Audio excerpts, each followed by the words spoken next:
But wait, there's more. I want to talk to you today about the common misconception, probably the most common misconception that I see when it comes to virtual assistants. And that thing is that you can just load on more and more and more tasks to your virtual assistants. Yes, they are able to take on multiple things. They are very intelligent and they don't have to stick with just one simple thing. But as business owners, we struggle when it comes to delegating those tasks to somebody such as a virtual assistant, because we as the business owner tend to juggle multiple hats. We're doing so many different things: marketing, social media, sales, business strategy, fulfillment of the business services that we provide. We are doing so many things all at once, but we are the business owner, so it's expected that we are going to do a lot of these things. But a virtual assistant simply cannot do those things. So that common misconception is that a virtual assistant can just take on anything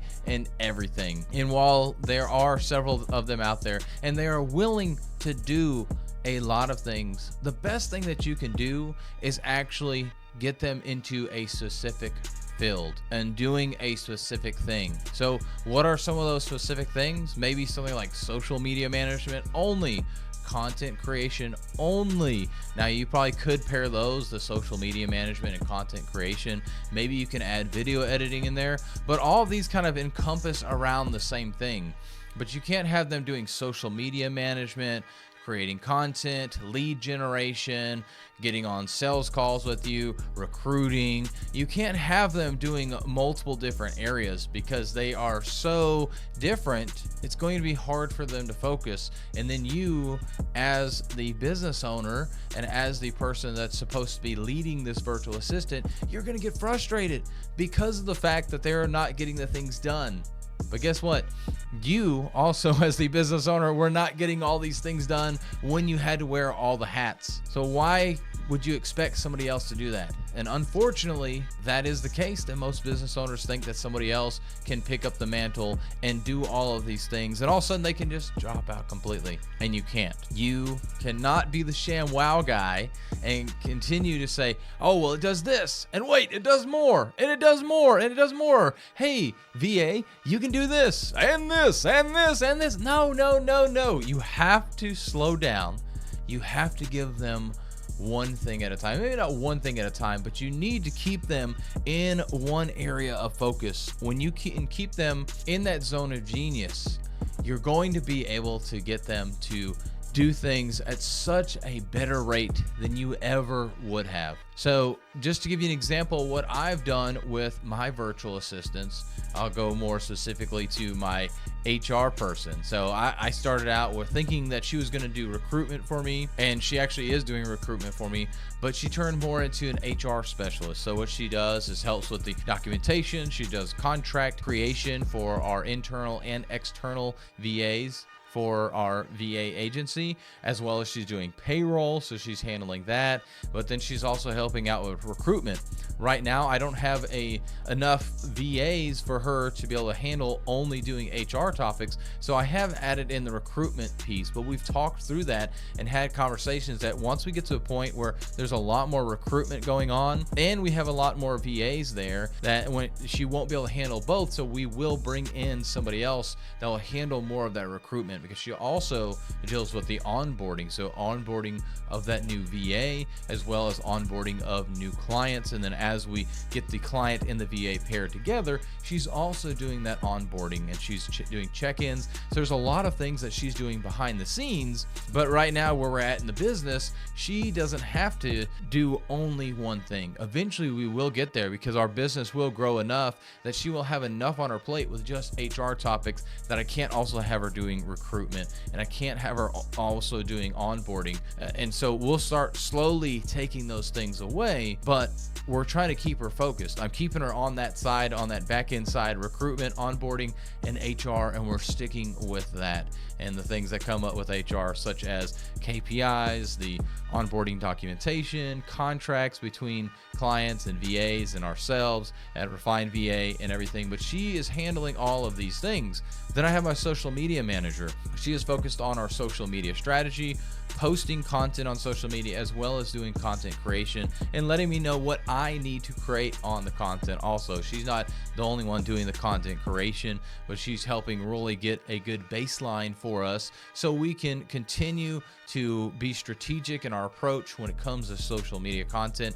And she is focused on that, and I'm at that 30,000 foot view rather than being there in the weeds and trying to get her to do this. And then she started doing some video editing, but we pulled in our video editor to be able to focus more on that, so again she could stay more strategic. So as you have your virtual assistant, especially if you're starting with your first one, you need to get them focused in to maybe a couple of areas. I would say no more than 3 different type of tasks, but they all need to be kind of related. As you noticed, I had a video editor.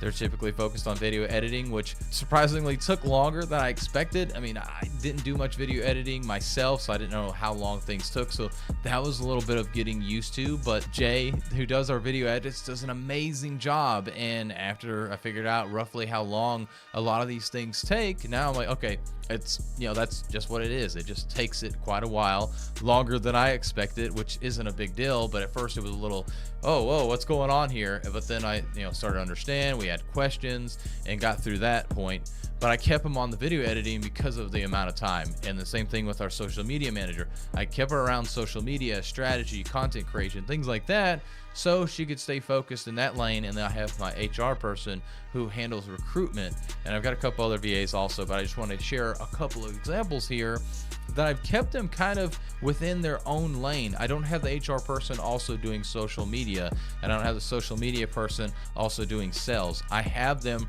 roughly within their lane, and as the business grows and as there's more demand on this particular task or set of tasks that are around this one subject, then they will start not doing some of those other things. And really, this is what big companies do as well. A small business such as yours is going to have multiple hats for each individual, but as your company grows, you can take those hats away and give it to somebody else. Not that they're not doing a good job, it's just when you can focus on one thing or a couple of things, you can do so much better. And so as a small business owner trying to hire your first VA or maybe hire your next VA, it's all about making sure that you put them in the right spot, get them into a position where they're working on things that are similar tasks, because you may not have enough work to get them to 20 or 40 hours a week on that specific thing. But if you get them a couple things around that versus spreading them so thin in so many different directions, and they're still trying to learn your business, they're trying to learn what you're expecting from them. There's so many things that go into that. So if you want to not fail as a leader for your virtual assistant, whether it's a second, third, fourth, or the very first virtual assistant, make sure to delegate tasks to them that are similar in nature and the subject that they're in, or the ecosystem, whatever that looks like. Maybe it's on social media, and it could be all things around social media, community engagement, things like that, or it could be all on the back end. You're working in a certain system, project management system, or a certain CRM, and they're focused on that. But have them in a certain environment or a certain type of tasks, or task that will allow them to be able to stay focused on that one thing. Because when you're actually hiring that VA, you want to make sure that you're able to put them on something and let them run with that. Let them get the expertise. Let them be able to perfect that craft, so to speak, rather than being like you, a jack of all trades, as rightly so as a small business owner you are, but eventually you want them to do one specific thing. You wouldn't have your mechanic also be your electrician, that's also your janitor, that's also running the front office. You would want them to be the mechanic. Maybe they're doing a little bit of electrical work, maybe they help clean up around the facilities, something like that, but they're not dedicated to all these different areas. Could you imagine if you were the mechanic, electrician, janitor, and yet you were still answering the phones, you were there at the front desk interacting with customers and taking money from them? That would be insane. You couldn't expect that out of other people. As the business owner, yes, it's expected because you're just getting started. You're bootstrapping it. But as you're hiring VAs, you need to make sure you get them in a specific area that they can focus on. And when you do that, you will see the VA perform so much better than you ever could have, and they will enjoy the role that much more because now they know clearly what they're gonna do. And that's the other part to it too, that you want clear, defined roles. It doesn't have to be 100% clear. You got an SOP, here's exactly what you do, 1, 2, 3, 4, 5, steps listed in order, written down all this beautiful way. But they need to know, okay, what is it that I'm gonna do? And have them stick with that. Don't try and give them multiple hats. But that's what I found to be the biggest thing, the biggest hurdle that most small business owners run into when it comes to hiring their first or second, or right there at the beginning when they're starting to hire VAs and starting to delegate work, is that they want to give them everything that doesn't even match up, rather than trying to keep them in certain type of area, such as that social media or HR, back-end office kind of stuff. So your next hire, if you want help with that, do this thing is simply figure out what is that task or a couple of tasks that are relatable that you want to delegate, and you can go to somewhere like onlinejobs.ph and find you a virtual assistant. But if you want some additional help with that, you can reach out to us at apply@refinedva.com, or you can reach out to me directly on any social media platform to be able to get help with finding your next virtual assistant. We'd love to help you out with that.